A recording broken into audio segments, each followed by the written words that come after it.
manusia lama vs manusia baru. Mari kita pertama-tama membuka Kolose pasal 3 ayat 9 dan ayat yang ke-10. Jangan lagi kamu saling mendustai karena kamu telah menanggalkan manusia lama serta kelakuannya dan telah mengenakan manusia baru yang terus-menerus diperbaharui untuk memperoleh pengetahuan yang benar menurut gambar Khaliknya, gambar penciptanya. Sebelum saya bicara lebih jauh, saya akan perkenalkan satu istilah. Istilah ini namanya unseen reality. Unseen itu artinya tidak kelihatan, reality itu adalah realitas, fakta, kenyataan. Di dalam hidup kita ini ada fakta, nyata, kenyataan, realitas, tetapi kita tidak bisa melihat. Salah satunya adalah realitas sejarah. Realitas sejarah ini kita tidak lihat.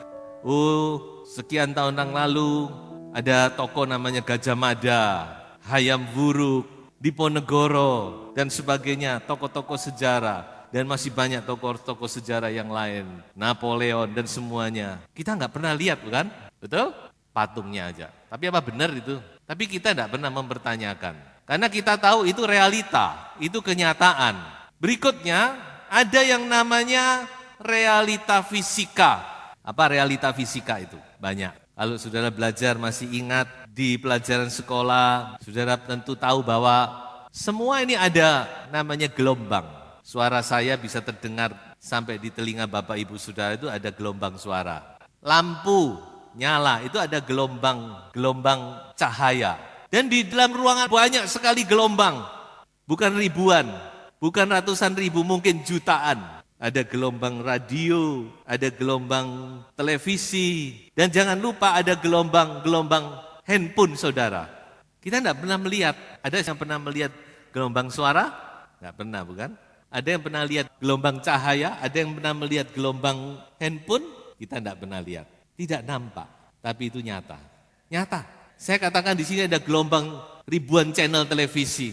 Kalau kita bawa televisi kita connect dengan wifi yang super canggih, mungkin kita bisa nangkap siaran-siaran TV di seluruh dunia. Ya, itulah namanya realita fisika. Masih banyak. Nyata, tapi tidak nampak. Nah, sekarang yang ketiga. Saya akan bawa saudara untuk mengerti. Ada namanya realita rohani. Realita rohani itu juga sama. Nyata. Itu fakta.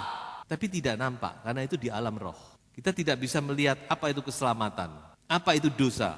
Manifestasi dosa kita lihat.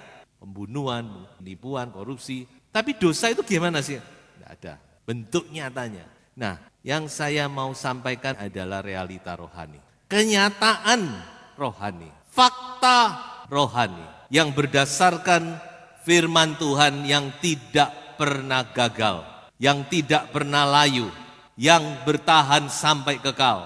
Itu realita rohani yang akan saya sampaikan, yaitu tentang manusia lama dan manusia baru. Nah, sekarang kita mau melihat apa sih manusia lama itu. Dalam Greka bahasa asli Alkitab dipakai kata palaios anthropos. Anthropos itu manusia. Palaios itu artinya lama, usang. Dalam Alkitab bahasa Indonesia sehari-hari dipakai kata tabiat lama. King James memakai kata old man, manusia lama. New International Version memakai kata old self, aku yang lama. International Standard Version dipakai kata old nature, kodrat yang lama. The Message. Dia memakai istilah old way of life, cara hidup yang lama.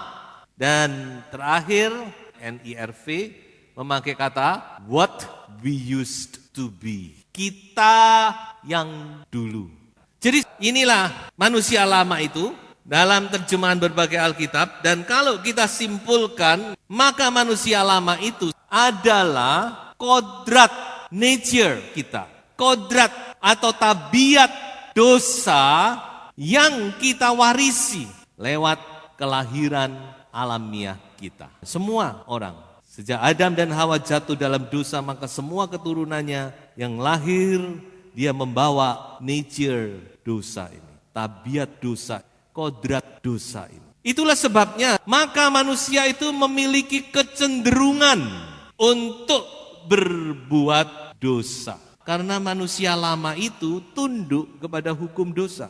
Dia tunduk, dia tidak bisa apa-apa. Dia adalah hamba dan dosa itu adalah tuannya. Sebab itu manusia lama ini dia punya kecenderungan dan membawa manusia seutuhnya kita ini, tabiat dosa ini membawa kita untuk lebih mudah, lebih senang, lebih suka berbuat dosa.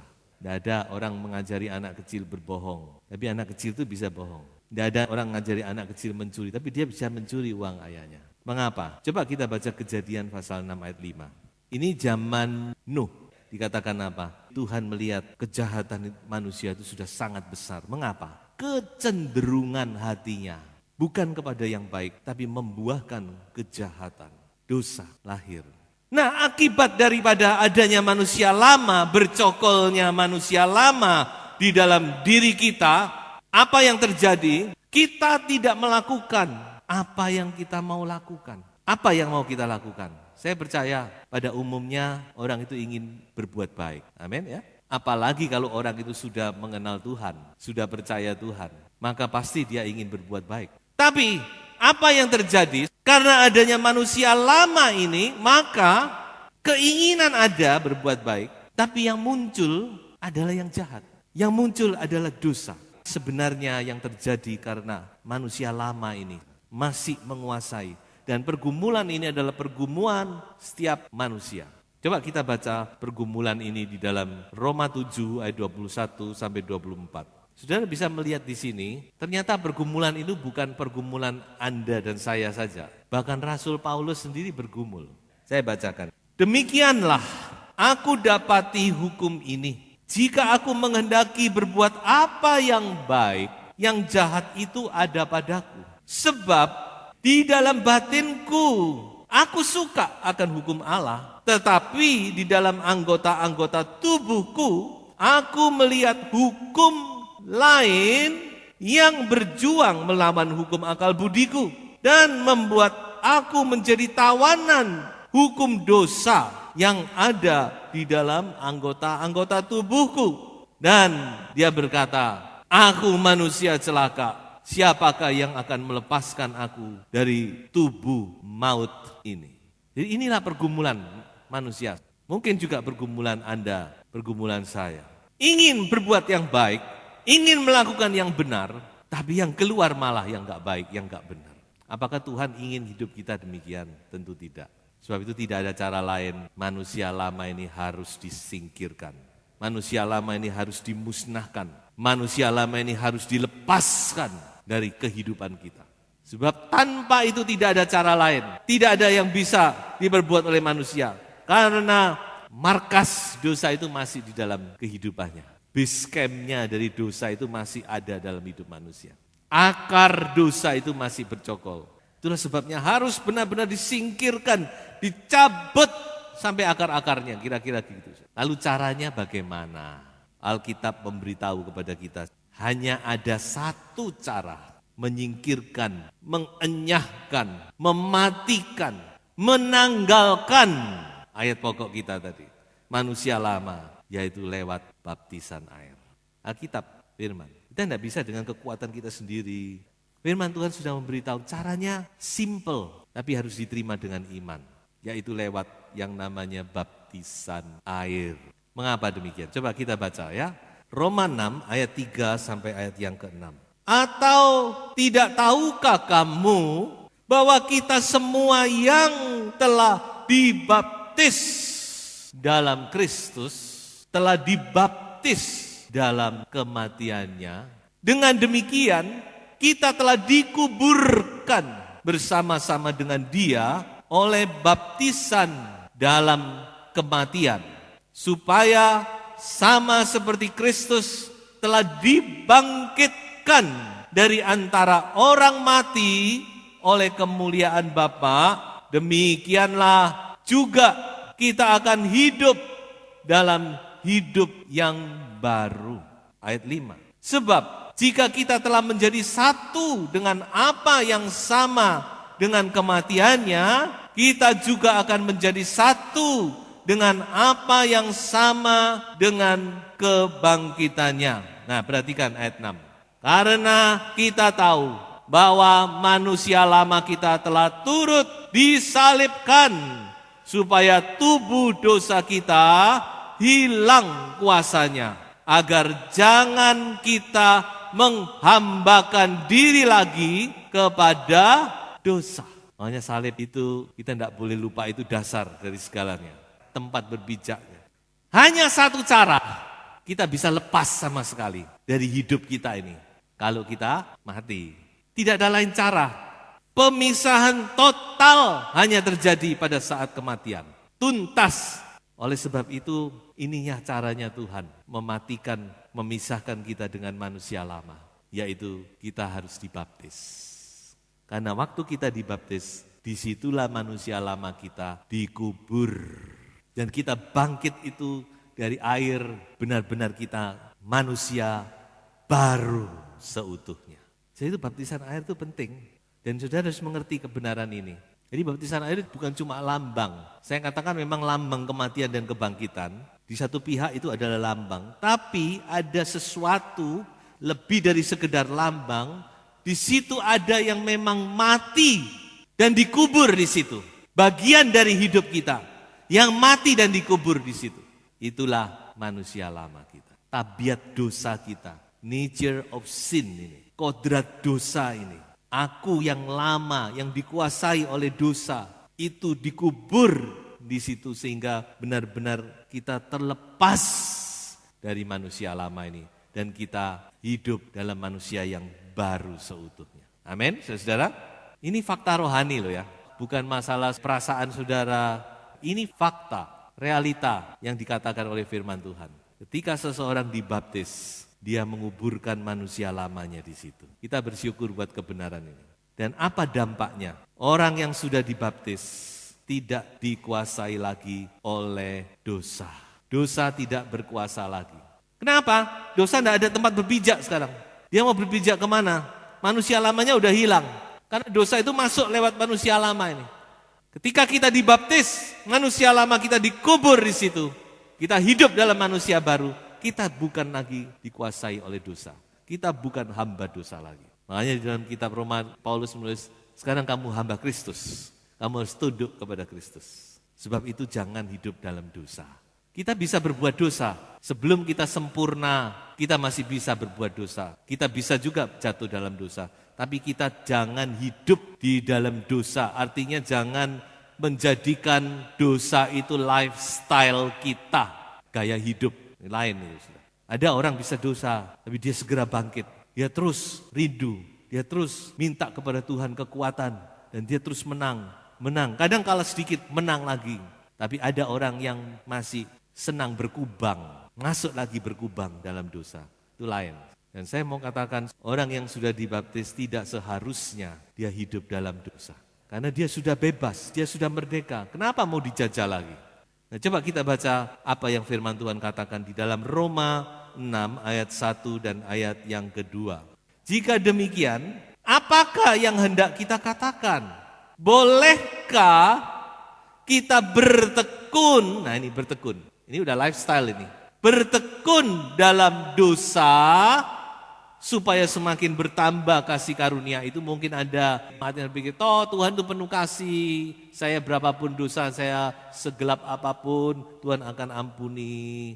Paulus bilang, no, bukan begitu caranya. Ayat 2, sekali-kali tidak. Bukankah kita telah mati bagi dosa? Bagaimana kita masih dapat hidup di dalamnya? Bukankah manusia lama itu sudah dikubur? Bukankah tabiat dosa itu sudah dilepas? Kenapa kita masih mau hidup di dalamnya? Kenapa? Jawab sendiri. Jadi ini kebenaran-kebenaran yang luar biasa. Makanya ketika saya renungkan, kita seringkali berkata, Tuhan melepaskan saya dari dosa.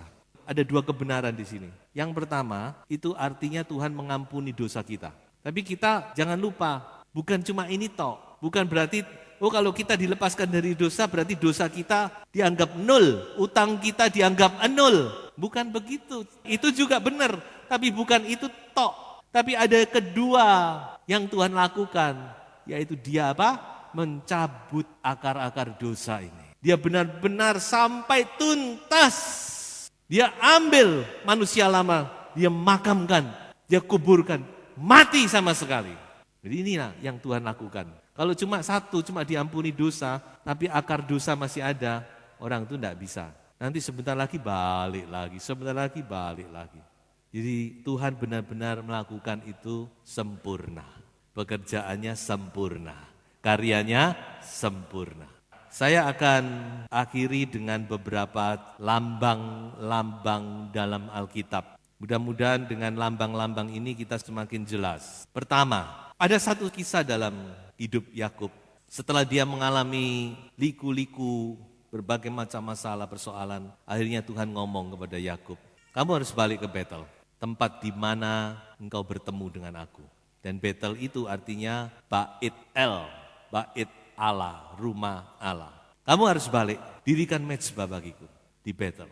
Yakub taat, dia bawa keluarganya, dia persiapkan untuk balik. Tapi ada satu yang dia lakukan sebelum dia balik ke Betel, yaitu apa? Dia preteli semua, berhala-berhala yang dari emas, berhala perak, pokok yang berbau berhala, termasuk anting-anting dia preteli, kemudian dia tanam di satu tempat, di bawah pohon besar yang dekat Sikem. Yakub harus mengubur yang lama, baru dia bisa mendirikan mezbah di Betel. Hidup kita pun, kita mau mendirikan mezbah bukan? Jadikan aku mezbah doamu. Itu kerinduan kita bukan? Sebelum kita bisa menjadi mezbahnya Tuhan, kita harus kubur itu. Kita tanam semuanya, kita tinggalkan di situ. Kalau sudah dikubur jangan dibongkar lagi. Banyak orang udah dikubur, manusia lamanya dibongkar lagi. Dan contoh yang sehubungan dengan ayat pokok kita, Paulus salah satunya dia memakai istilah menanggalkan. Menanggalkan manusia lama, memakai manusia baru. Dan inilah yang kita lihat dalam kehidupan Bartimeus. Sebelum dia menerima mujizat dari Tuhan, matanya dicelikkan, dia harus rela menanggalkan bajunya.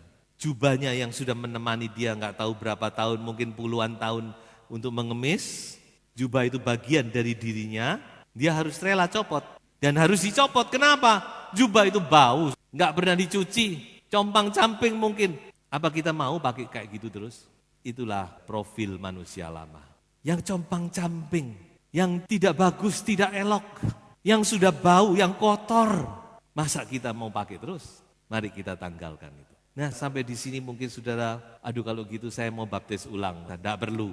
Yang sudah dibaptis nggak perlu. Soalnya beberapa kali orang datang, Om saya boleh baptis ulang. Kenapa baptis ulang? Ya dulu saya tidak ngerti Om. Nggak perlu. Saudara yang sudah dibaptis selam di dalam nama Tuhan Yesus Kristus, nggak usah dibaptis ulang. Baptisan itu harus selam dan di dalam nama Tuhan Yesus Kristus. Yang perlu kita lakukan 3 ini. Pertama, kita harus percaya. Percaya kebenaran firman. Kita harus percaya dulu. Percaya kepada realita rohani ini. Percaya kepada kebenaran firman Tuhan ini. Bahwa pada saat kita dibaptis, manusia lama kita sudah dikubur di sana. Itu manusia lama, kuburan. Sudah harus percaya. Yang kedua kita harus akui, kalau perlu dengan mulut lidah kita harus akui. Aku manusia baru, aku bukan hamba dosa. Saudara kalau perlu tiap pagi saudara begitu bangun, nanti sudah habis mandi, saudara mengaca, sambil menyisir, saudara bilang, aku manusia baru. Aku itu hubungannya dengan pengakuan lidah. Kan firman Tuhan juga ngomong, hati percaya, lidah mengaku. Ada kuasa. Dan yang ketiga, hidupi, hayati. Artinya apa? Alami itu. Saya seringkali digoda teman-teman, kalau makan bersama atau apa, ya kadang-kadang mereka, wah kalau ini dokter pasti sehat. Saya pikir-pikir, kayaknya nggak terlalu berkorelasi. Memang kalau dokter itu tahu tentang kesehatan, tapi kalau kita tidak praktekkan juga sama, bukan? Betul nggak? Tahu kalau ini tidak boleh dimakan, tahu kalau ini tidak baik, kalau ini. Tapi kalau kita semua kita makan, ya sama aja, ya toh. Nah, saya berharap biarlah kebenaran ini bukan cuma sampai di pengetahuan, tapi mari kita hayati itu dalam hidup kita. Kita hidupi kebenaran ini. Kita izinkan Roh Kudus menolong kita untuk mengalami kebebasan yang Tuhan sudah berikan kepada kita. Mari kita baca satu ayat, inilah yang harus kita lakukan. Demikianlah hendaknya kamu memandangnya. Ini tadi memandangnya, mengakui kita, memandangnya. Apa? Bahwa kamu telah mati bagi dosa, tetapi kamu hidup bagi Allah dalam Kristus Yesus. Kalian harus juga menganggap dirimu mati terhadap dosa, tetapi hidup dalam hubungan yang erat dengan Allah melalui Kristus Yesus. Inilah pesan firman Tuhan. Kita sudah terima kebenaran, kita harus percaya itu, kita akui itu, dan kita hidupi itu. Dan pesan terakhir, kita yang sudah dibaptis adalah manusia-manusia baru di dalam Kristus. Hiduplah sebagai manusia baru yang bebas dari dosa dan jangan mau lagi diperbudak oleh dosa. Tuhan Yesus memberkati. Haleluya. Tuhan Yesus dipermuliakan.